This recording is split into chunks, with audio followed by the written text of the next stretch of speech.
Congratulations, Honorable Minister of Youth and Sport. And you've just been awarded the Icon Person of the Year after a successful Commonwealth outing. How do you feel? Excited, but also I feel challenged to do more. They said the reward for hard work is more work. So the expectations are much higher.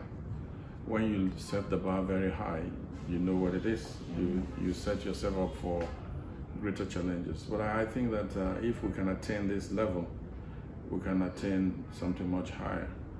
It just means that we have to get all the component parts working. The ministry, the minister, the athletes, the coaches, the federations. Is a chain, the NOC. So that process is, that success came because of several factors. And you need to get all those factors in sync. Now we have them in sync now. We have to find a way to keep the rhythm going. But I think the most important is how to look for new talents, train them, and then give them the opportunity to represent our country. We did smashed records at the Commonwealth. Yes. And so what plans do you have for athletes development? The magic is grassroots. Grassroots. More than 50% of the athletes who won the medals for our country were talent hunted 3-4 years ago. And then were placed on a program that saw them representing the country at the junior championships, senior championships, at the circuits in the colleges. We got them in scholarships to go overseas. The plan will be to make sure that we get more of these young ones, keep the ones we have now. That'll be very important, because the way they are, they have another, maybe 2 more cycles of Olympics. That's another 8 years. But while they're doing that, we must be processing another batch that will go through rank and file.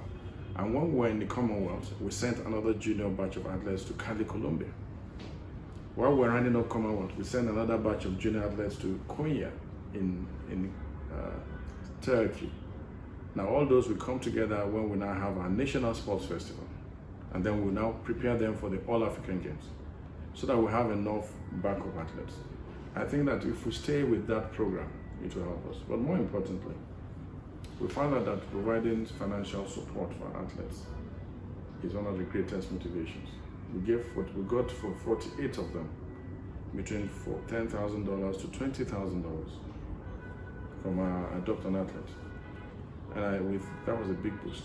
So we want to expand our program for the next 2 years, because our goal now is Olympic, France 2024. But before that, we have to cross the bridge of the national trials in Asaba, Delta State. And then we'll get ready for the All-African Games in July. Before then, we hope that we can host the Africa Youth Games under ANOCA. We are committed to making sure that all opportunities for competition, they say iron sharpening iron. When you keep your athletes in camp and they're running just against each other, there's no competition. They can't be sharp. But when you bring other athletes from Cameroon, Ivory Coast, Ghana, and you put them in that competition, that's the spirit of competition. So we'll try and make sure that the circle of competition is many. You're so passionate about sports development. So what's next for sport development in Nigeria? The Commonwealth performance was a validation of the efforts, the sacrifices of the athletes, their coaches, the technical crew, but also the efforts of the Federation and the ministry. We hope to see that continue.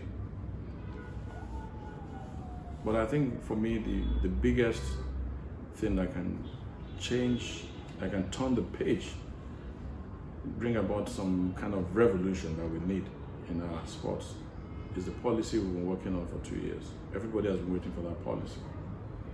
It's the National Sports Industry Policy. And why is that exciting? For over 50 years, our sport is seen as just recreation.